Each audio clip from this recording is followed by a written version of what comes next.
Hello everyone, my name is John Veach from Open Future Health. A heart attack will end the lives of about 1 person in 4 in New Zealand, 1 person in 2 if you live in the USA. I have a heart condition. For me, this is personal.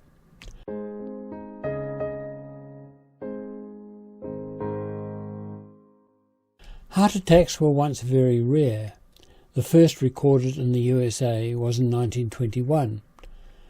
You might recognise President Dwight Eisenhower, Supreme Commander of the Allied Forces in World War II.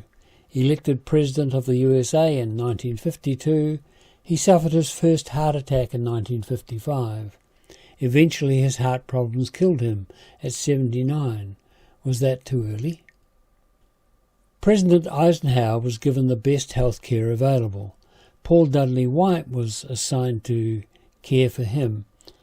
White was a young man 35 years earlier when he examined 700 veterans at the Massachusetts General Hospital. Only 4 of those reported any sign of chest pain. Now in the 1950s there was a growing concern about heart attacks. It was taking the lives of politicians and business executives and even doctors. Professor Ancel Keys and Paul Dudley White collaborated in developing the heart diet hypothesis. Eisenhower completed 2 terms of president from 1952 to 1960.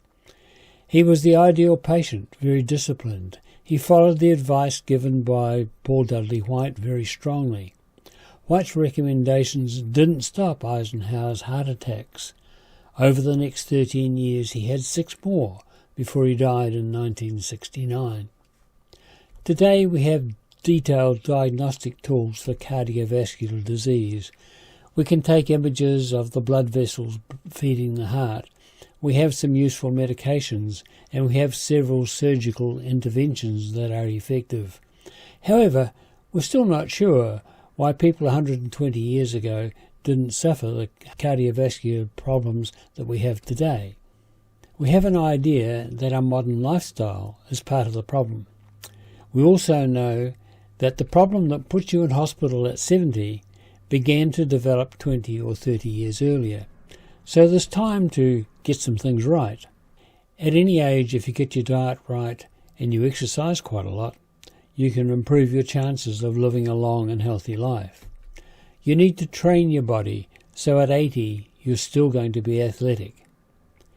This man at 54 was refused surgery because he was too fat. A year later the same man didn't need surgery. A ketogenic diet is the most effective way to lose weight, but there's no point in my saying that unless you accept that it's true. Paul White, Norman Jolliffe, Jerry Stamler were all certain that they understood how to treat cardiovascular disease. They were all wrong. I'm sure you also have strong ideas about how to be healthy. Any faulty or wrong idea you have acts undermining your health. You can't know for sure. What you can do is plan to be healthy. And the only tools you have are your own knowledge and your own experience. People never change their minds because of the evidence.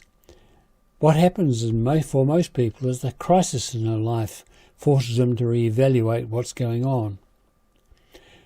When you try to lose weight, or to get stronger, or to sleep better, and you keep good records, the experience teaches you how to do better. Once you discover a system that works, you can't unsee it. Nothing I can say will help. What you choose to do is the critical thing. The Open Future Health website is designed so that you can learn about health. The only cost is your time and your effort. I suggest you go to the web address you're about to see. In the search engine on the second page, put in the word cardiovascular, and that will take you to an index page or a directory page which will talk about many of the things that I've mentioned briefly in this short video. My name is John Veach. I represent Open Future Health. May your own future health be open rather than closing.